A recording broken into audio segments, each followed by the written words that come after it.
So finally, we come to love. And the reason I put it at the end is because to me, love is the most important concept and practice in the world. And the reason it is also at the end of this course is because it has traces of all the things that I've already talked about. Kindness has to be a part of it. Generosity has to be a part of it. Forgiveness has to be a part of it. And honesty has to be a part of it. All the other four things must manifest themselves in the practice of love and in the act of love. And of course, the basic thing is same. When I say the word love, what it means, coming from so many different traditions, is accepting an other as your equal and loving them for who they are without effacing the difference, right? That's true love. You don't walk up to someone and say, I would love you if you had these attributes. Maybe those are part of your unconscious, but you don't give someone a list. You just love people for who they are, right? And love is essential for our emotional health. That's why children who get parental love in the infant stage and beyond end up being happier and more transformative people in the world, because happy childhood makes them into strong, forgiving, honest, generous, kind people. And so there is no doubt in research in child psychology, even starting with people like Melanie Klein and others, who would tell you that nourishing parenthood and love is important for children to be balanced in life. So that's one kind of love, which the Chinese Confucius would call filial love, love of the family. And then is the love of relationships and friends. We all seek recognition from others, right? The Russian theorist Mikhail Bakhtin famously said in one of his works that self is a gift thrown across a bridge through the gaze of the other. So it's others' love that makes us value ourselves more, makes us proud of ourselves.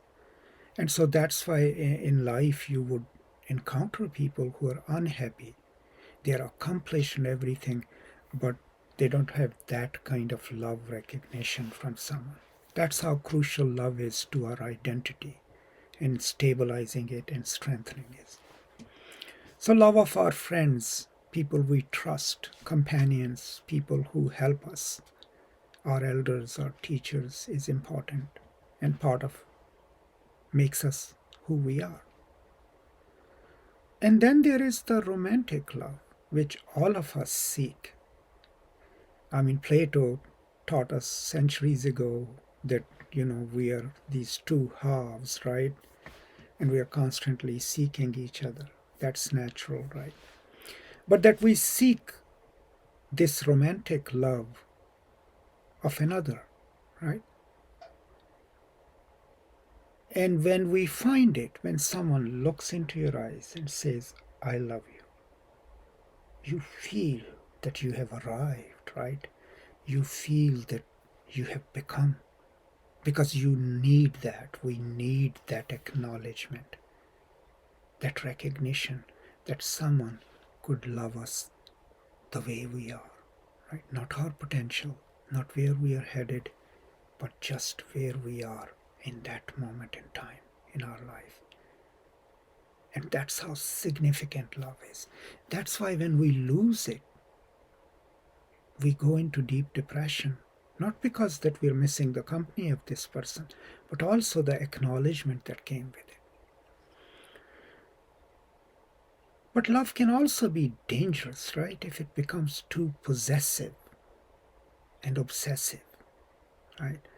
There's a beautiful chapter in Khalil Gibran's The Prophet on love, right? Where he's talking about love, but he is saying that be like the pillars of a temple that stand apart but hold the same roof, right? So to love each other in a way where we can have our own autonomous identities, we can have our own interests, where we are not dependent on each other for our happiness but are just happy together. That's the ideal form of love, because then you're equals and one partner is not completely dependent on the other to make them happy. A relationship in which one person believes that the other person's job is to solely keep them happy is a control relationship, right? It's not love relationship. Love, in material terms, the way I define it is, and sometimes my students ask me about it in philosophical discussions, and in simple terms, I define it that, look, if you go into a store, and this is mostly to men, to address to them, but of course applies to women as well. I ask them, if you are in a relationship and you love this person and he or she loves you too, or they love you, if you walk into the store, any store, departmental store, and the first thought that comes to your mind is, what would they like, your partner? If that's what you think, then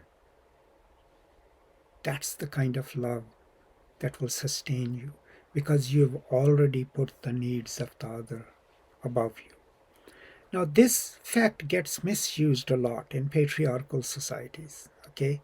So be wary of that, because women are expected to efface themselves for the men they are married to, and I absolutely disagree with that kind of idea of love. I think it should be equal. Both parties should feel the same way, and then it is true love.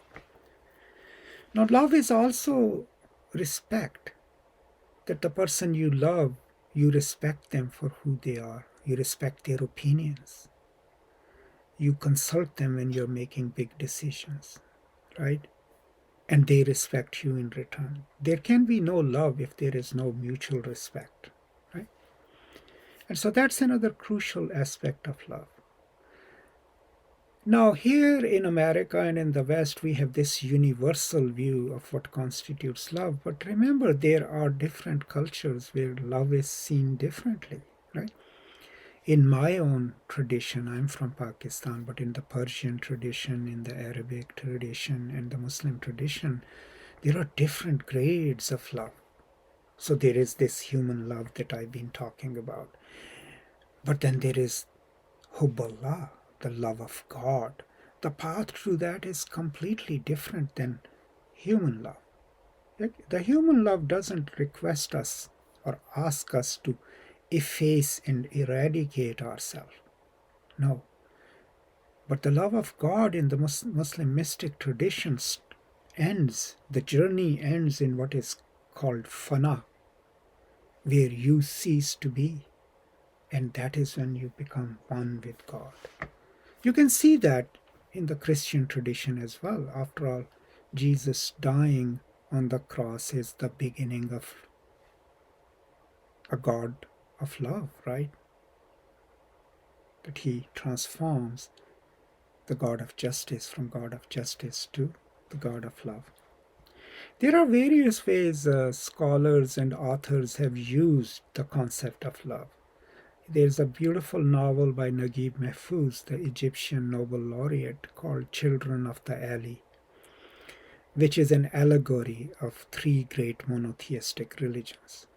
So the first part is about Judaism, the second part about Christianity, and the third part is about Islam. And the first part is kind of the thematically entitled Justice for All, because the God of Old Testament is about justice. The second part, built around Jesus, is love all the time. And the third part is force when necessary or justice when necessary and love all the time. So love, romantic love, filial love, love of your brothers and sisters, love of your friends, is a crucial part of our life. It defines us, it's what we seek, and if we are not careful, it can also consume us. But in political activism also, love has an important place, and I highly recommend Paulo Freire's Pedagogy of the Oppressed. In chapter 3, he's talking about how to create a dialogical relationship between teachers and students, but also between activists, the revolutionaries, and their leaders. And one important thing in that dialogue, in creating dialogic identities, is love. Because what he's saying is that without love, you cannot create an equal relationship. You will have a sadomasochist relationship, but it is love that makes you equal. And so love must be an equalizing factor when we come together. So these are some of the thoughts that I've gleaned over a lifetime, having experienced love, being in love, being married to someone for 17 years whom I love, right, and who loves me. And so what I have learned is that when you love someone, it should not be possessive. It has to be where you give them their space, where you love them for who they are, and where you don't make them responsible for your happiness, right? But where you think of them when you're making a big decision which could impact both your lives. And on a larger scale, as we look at the planet, love can guide us to love this earth, right? If we love it, chances are we will not harm it. Love of our animals. My cat is just sleeping next to me, right? When I pet him or when he walks up to me, he shows love to me, trust to me, and I return that love, right? Love of the trees, the flowers, the honeybees, the smallest little creature that exists in this world, right? This whole web of life. So that's why I placed love at the end of this course, because without it, we will be lost. Without it, we will constantly create this world into a terrible place to live. But if we approach everything with love, with all the caveats that I talked about, and if we respect each other, and if we accept others with love, without effacing the difference, without forcing them to be like us, then our personal lives would be richer. But beyond that, the human destiny will shift. It will shift from a world of acquisition and power and greed to a world of generosity, kindness, honesty, and forgiveness that I talked about in this course. So that's all. These are my few words on the last part of this course. I hope these are useful to you, and I hope you can expand on these and think about it more and keep enriching your lives. And if you have any questions, any suggestions, any ideas, I'm here. Please feel free to send me a message, and I'll try to address those. And if there is something you want me to learn more, I will learn it, right? And I hope to share it with you someday, maybe by updating this course. Thank you so much, and may there be kindness, generosity, forgiveness, honesty, and love in your life. Peace and love.